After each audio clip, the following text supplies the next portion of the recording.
Thanks for coming up. I appreciate it. I have a statement that I have to read to you to start with. You're obviously not in custody. This is not a Miranda statement, but it's our practice to explain to you exactly what's going on here.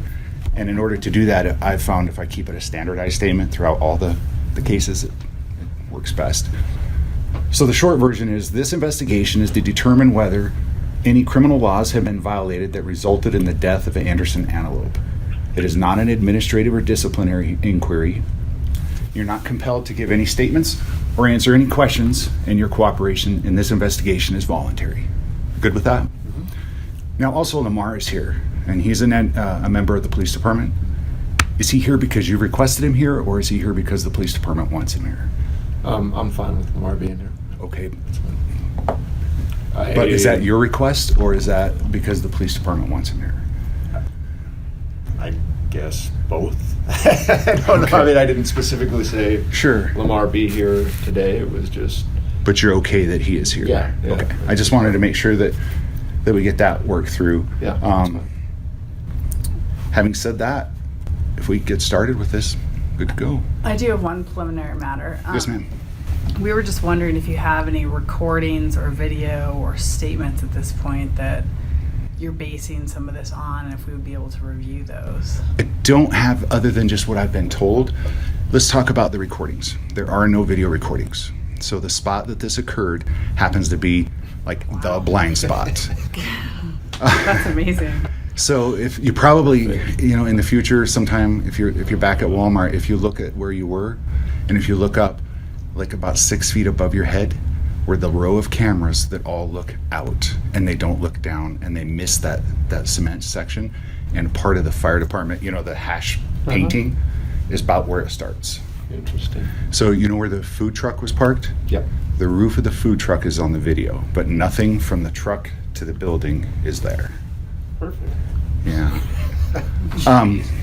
So to that end, like we were talking when Lamar got here, I have a lot of statements that I've been told for interviews, and I wanted to go, after we talk about what happened, I wanted to tell you kind of where we were with the investigation.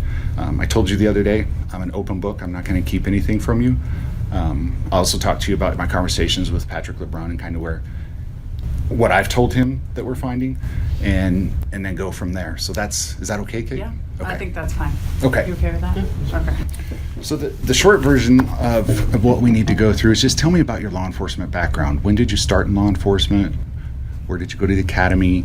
That type of stuff. Okay. I started in 1996. I started in Colorado State University Police Department. I started as a community service officer. I served in that role for approximately 3 months, and then I was hired as a student police officer. Went through a basic academy with Colorado State University Police Department, served there during the school year, and then in the summer months I would work with Larimer County Parks and Open Lands as a park ranger assigned to a boat patrol unit, and did that in the summers. I did that for it was 2 years, and then instead of going back to Colorado State University Police Department, I went to work for the Larimer County Sheriff's Department. I worked there from 98 until 2000. And in that time, I also worked with Colorado State Parks as a law enforcement ranger, working at Laurie State Park. And then in 2000, I went to work for the Silverthorne Police Department in Silverthorne, Colorado, and was there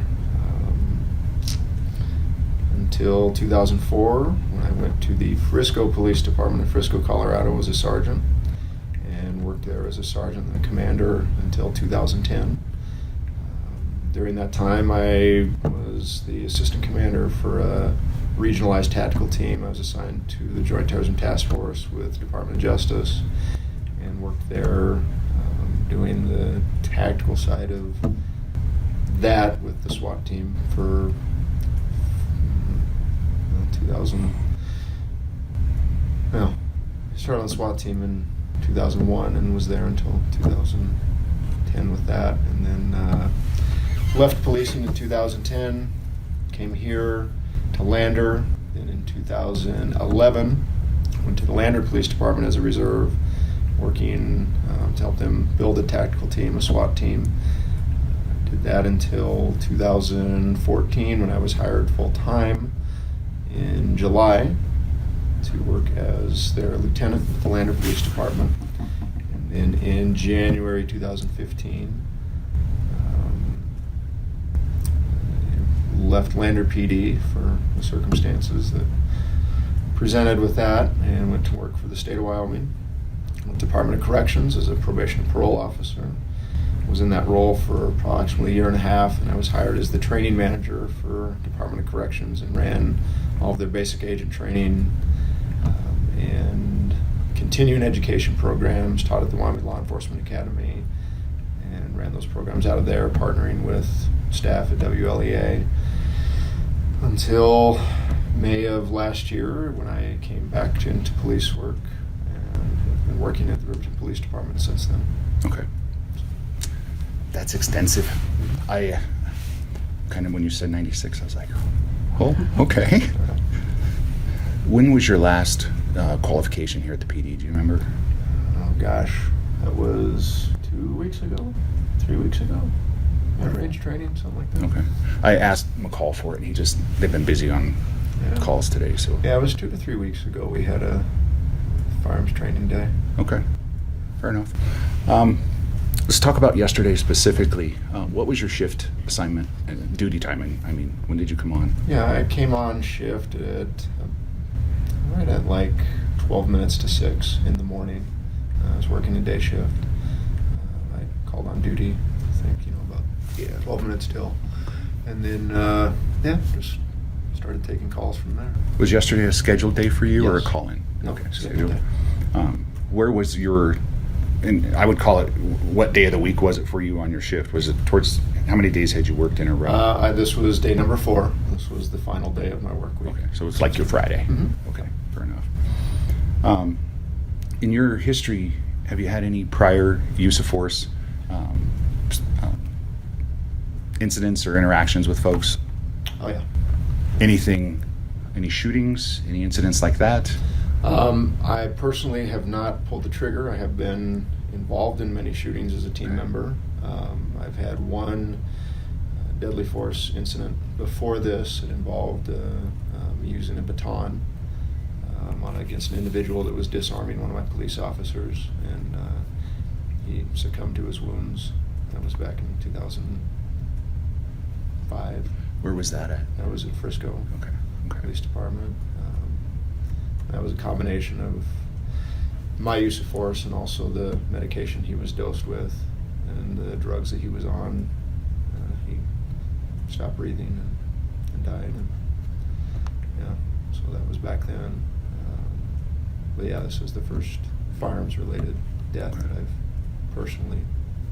Otherwise, the use of force, except with the exception of the baton incident, would you describe that, just our normal run-of-the-mill tasers, pepper sprays, normal stuff that we... Just typical, empty hand control, hard impact, OC spray, tasers. All the tools. Combative cuffing. Yeah, the whole gamut of everything up to Okay. use of a firearm.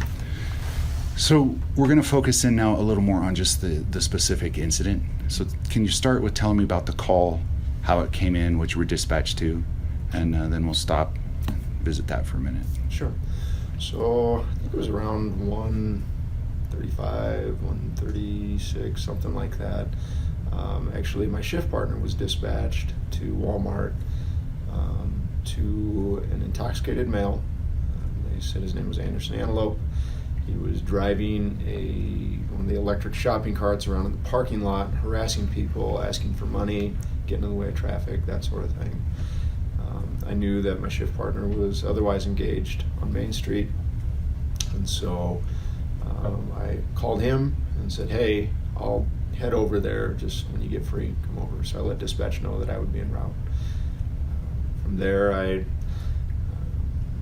there was a little bit of delay. I had to use the restroom and did that, and then headed that direction. I just drove there with a normal rate of speed, not any sort of an emergency or anything. It seemed like a fairly low level of crime, and so I responded accordingly and Got into the area, drove through the parking lot in rows 4 and 5 towards the back of the lot where he was supposed to have been. I did not see him. Made another lap around the parking lot, at which point I saw a man that I know to be Anderson Antelope from previous contact sitting at the front of the store at a picnic table that was set up where there was a benefit barbecue fundraiser going on with some sort of veterans group. I saw the veterans sign, and I saw they were raffling off what looked like a lever action rifle of some sort, and he was sitting at a picnic table eating something. I couldn't tell what it was initially. Okay. So let's pause it there for just a second, Jim, and let's back up. And who's your shift partner yesterday? Randy Foos. Okay. And when you say otherwise engaged, what was he doing on Main Street? My understanding, while he was on Main Street, he had gone there around 1 o'clock for a haircut. Okay. It was the only time he could get. I told him I'd cover things while he got that handled, and so he was taking care of that and was just about finished up. Okay. Now, you see Anderson, you knew it was him from previous contacts. Have you had any issue with him and dealing with him in the past? Is he normally a compliant person, not just you, but in terms of law enforcement? Because I've obviously never dealt with him in your capacity, but is he usually compliant? Is he... So I've only had a few interactions with Anderson Antelope personally. I've heard his name for an extensive amount of time. I know he has an extensive criminal history, and people have talked about him on many different occasions and some of his behaviors. Most recently, approximately 2 weeks ago, I was called to Sage West Medical in Riverton for an individual that was brought there on a medical issue who was reporting that he had been involved in a potential suicide due to a Russian roulette game the night before. And so we responded, and I was informed that Andrea Antelope was in the room waiting to speak to me. And I came to find that Anderson and Andrea are synonymous with the same person. I walked in and spoke with him. He was clearly intoxicated at this point in time. There was a social worker and 2 other nurses, myself and Officer Foos. And I asked Anderson how he wanted to be addressed. He said he wanted to be called Anderson, so that's what I referred to him as. He told me about a situation that he had been involved in out on the reservation the night before, where he and a group of individuals were playing Russian roulette, and a specific person had shot themselves in the head as part of that game, and they had taken his body and dumped it somewhere. That information was of interest because there had in fact been a person out on the reservation who had committed suicide the night before. I didn't have many of the details. I just recognized a similar name to what Anderson had explained. And so I took that information and reported it to BIA, who sent an officer to come and follow up on that. During my interaction with Anderson, he was very up and down in terms of his behaviors. At one point, he was very calm and talkative, and then he would escalate to cussing at me, calling me a mother, balling up his fist, and he's going to kick my ass. And I would try to de-escalate that and give him some space, and if you don't want to talk anymore, it's okay. You asked for us to come, we're here. We'll just wait outside until BIA gets here, they can talk to you more. And then he would come back down, and he would be more cool, calm, and collected and want to engage in conversation some more, and we would do that. But it was kind of a roller coaster with that. So BIA came, and I left. And then later that night, it had to be around 6 o'clock or so, 5:30, 6 o'clock, there was a Riverton football game going on at the high school, and Charlie Marshall called out with Anderson Antelope in the stands, intoxicated, causing a problem. And I had heard the radio call. I was typing an arrest report from that day, and then Charlie called and asked that he needed help because Anderson was starting to get aggressive and combative. And Billy White Plume responded. I left from the office and headed that way, and got there as Billy was putting him in the back of a police car. It appeared Anderson had been combative, and they had kind of had to muscle him around to get him in the car. I observed that, but I didn't have anything to do with him. I just helped bring him in, and he in processed and put in our holding cells. And then most recently, was called Wednesday of this week up to Sage West Riverton to Anderson Antelope again. He was in the ICU. He had been brought in for some sort of a medical issue, and he was reporting that he had been the victim of a rape. And so myself and Officer Foose again responded, and Anderson explained how sometime the evening before he had met up with an individual at Bombers and had some drinks with him, and then they went for a drive, and he ultimately had sex with that man, and then that man called a group of other people who showed up, and 4 other people had raped him. And so he was very compliant and talkative, and seemed pretty aware of what was going on. So we established that this had taken place somewhere out on Burner Road, at which point I notified dispatch this was a county jurisdiction, and so we stood by until sheriff's deputies arrived to take over that and left. So that was the last I had seen of Anderson until yesterday. And then, so we'll pick back up.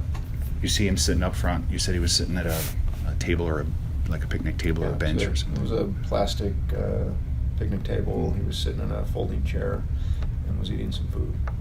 So I drove past him, clearly identified that that's the same man that I know. Pulled in, parked in the fire lane area. It was just, 20, 30 yards in front of where he was seated. Got out of my car, made sure I had my baton with me, and walked around behind, just kind of observed what he was doing, and didn't see anything of concern, and went up and established a consent contact with Anderson, asked him how he was doing, what was going on. I could tell immediately he was intoxicated. He had slurred speech. I could smell alcohol coming from his person, or alcohol. His eyes were red and watery.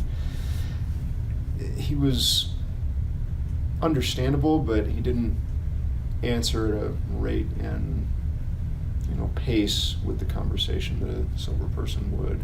And he remained seated. He was eating a hot dog. He then mentioned that he wanted to go to the hospital, and I asked specifically what's going on. What hurts? Are you feeling sick? And he could give me no information that way. I asked if he'd been drinking, and he said, yeah. I said, okay, well, would you be willing to do a portable breath test? And he said, yes, it's fine. I said, okay, I'm going to go get my breath test, enjoy your hot dog, I'll be right back.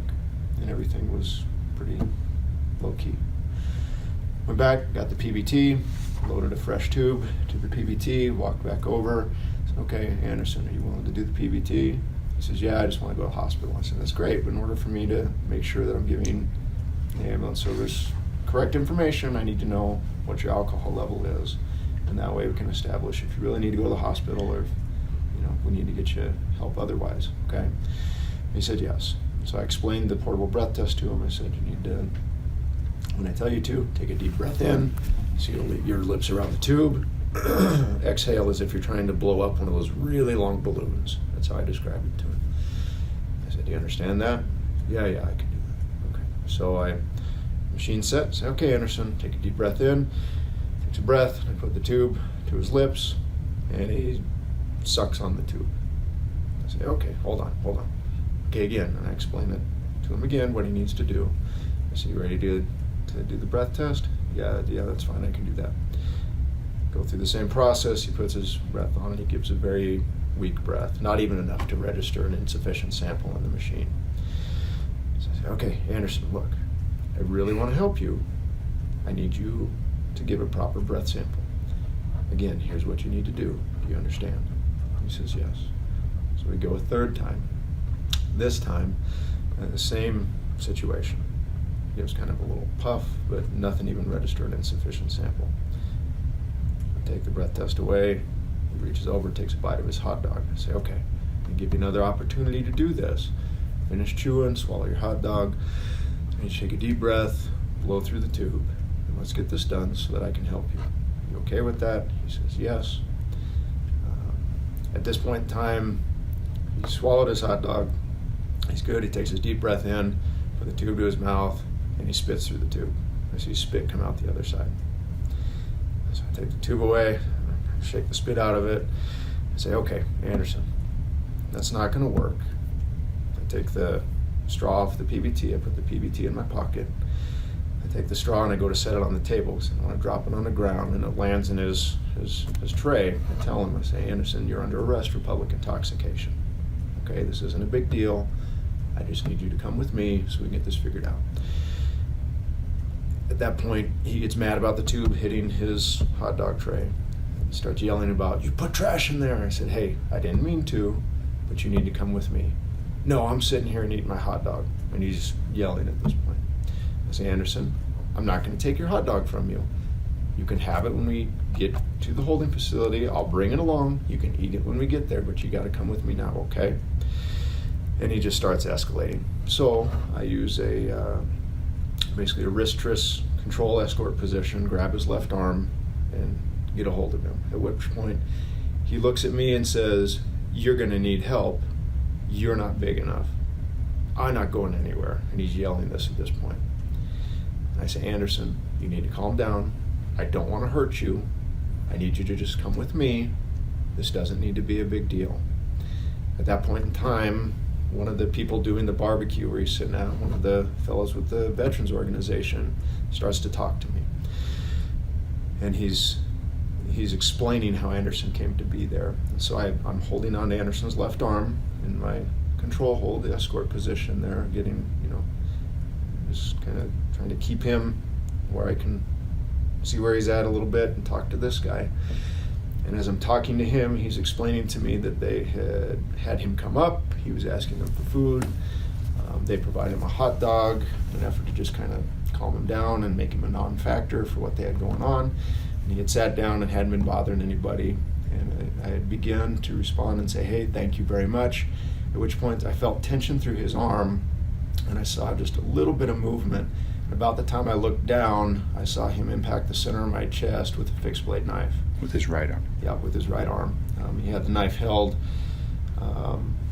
blade up from his thumb, with the hilt down, and he swung in this manner and hit right dead center of my rifle plate.